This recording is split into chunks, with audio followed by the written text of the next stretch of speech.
कहानियां तो आपने कई सुनी होंगी, लेकिन ये सच्ची और इंस्पायरिंग स्टोरी नहीं सुनी होगी। वो तवायफ जिसने खुद तो बुलंदियों को छुआ ही, बल्कि बेटी को भी सुपरस्टार बनाया। हम बात कर रहे हैं बनारस की कोठी की मशहूर तवायफ, बनारस की कोठी की रानी संजय दत्त की नानी जद्दन बाई की। जद्दन बाई का जन्म 1892 में बनारस में हुआ था। इनकी माँ दलीपा बाई थी, जो इलाहाबाद की सबसे मशहूर तवायफ थी, और पिता थे मियाँ जान, जिन्हें जद्दन बाई ने महज 5 साल की उम्र में ही खो दिया था। कोठी पर पली बड़ी जद्दन को गायकी और नृत्य का हुनर उनकी माँ से मिला था। वह कोठे पर रहकर बड़ी जरूर हुई, लेकिन उनके कोठे पर देह व्यापार नहीं होता था, बल्कि सिर्फ ठुमरी और गजलें पेश की जाती थी। जद्दन बाई ने माँ की लेगेसी को आगे बढ़ाने के लिए कोठी की कमान संभाली और माँ से भी ज्यादा मशहूर हो गई। नरगिस की माँ ने 3 शादियाँ की थी।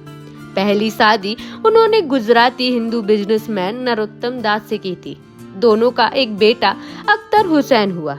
बेटे के जन्म के कुछ सालों बाद ही नरोत्तम जद्दन बाई को छोड़कर चले गए और वो फिर कभी नहीं लौटे। सालों तक बेटी की अकेली परवरिश करने के बाद कोठे में ही हारमोनियम बजाने वाले मास्टर उस्ताद इरशाद मीर खान से जद्दन ने दूसरी शादी की, जिससे उन्हें दूसरा बेटा अनवर हुसैन हुआ। चंद सालों में ही दोनों अलग हो गए। इसके बाद जद्दन बाई ने लखनऊ के एक रईस परिवार के मोहन बाबू से शादी की। जद्दन बाई और मोहन बाबू की एक बेटी हुई, नरगिस। जद्दन बाई ने कुछ सालों बाद कोठे से निकलकर सिंगर बनने के लिए कोलकाता जाने की ठानी।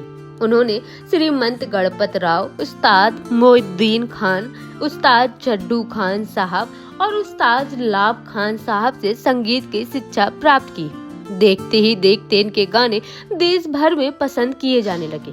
ब्रिटिश शासक इन्हें न्योता देकर रामपुर, बीकानेर, ग्वालियर, जम्मू कश्मीर जैसी अलग अलग जगहों पर महफिल सजवाया करते थे। वहीं यूनाइटेड किंगडम की म्यूजिक कंपनी ग्रामोफोन इनकी गजलों को रिकॉर्ड करवा कर ले जाया करते थे। इतना ही नहीं, इन्हें लाहौर की फोटोटोन कंपनी ने साल 1933 में एक फिल्म भी ऑफर की थी। इस फिल्म में काम करके वह एक्टिंग की दुनिया में आ गई। इन्होंने आगे इंसान या शैतान फिल्म की। इसके बाद वह अपने परिवार के साथ बॉम्बे पहुंच गई। जद्दन बाई ने साल 1935 में अपनी खुद की प्रोडक्शन कंपनी शुरू की, जिसकी पहली फिल्म तलाश ए हक थी।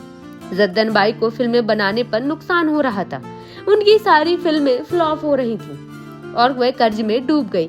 जद्दन बाई और मोहन बाबू ने नरगिस का दाखिला मुंबई के इंग्लिश मीडियम स्कूल में करवाया था, लेकिन जब प्रोडक्शन हाउस को नुकसान होने लगा तो उन्हें स्कूल बंद करवाना पड़ा और जद्दन बाई के ऊपर चढ़े कर्ज को उतारने के लिए नरगिस ने एक्टिंग की दुनिया में कदम रखा।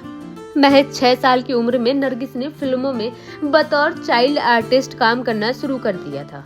नरगिस को 14 साल की उम्र में तकदीर फिल्म से पहचान मिली, लेकिन जद्दन बाई की प्रोडक्शन कंपनी बंद हो गई थी और उन्होंने फिल्मों से दूरी बना ली।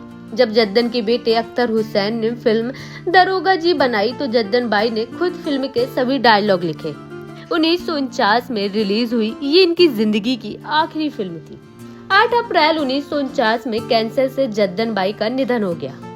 जब नरगिस की मां का निधन हुआ तो उस दिन सभी फिल्मों की शूटिंग रोक दी गई और स्टूडियो एक दिन के लिए बंद कर दिए गए।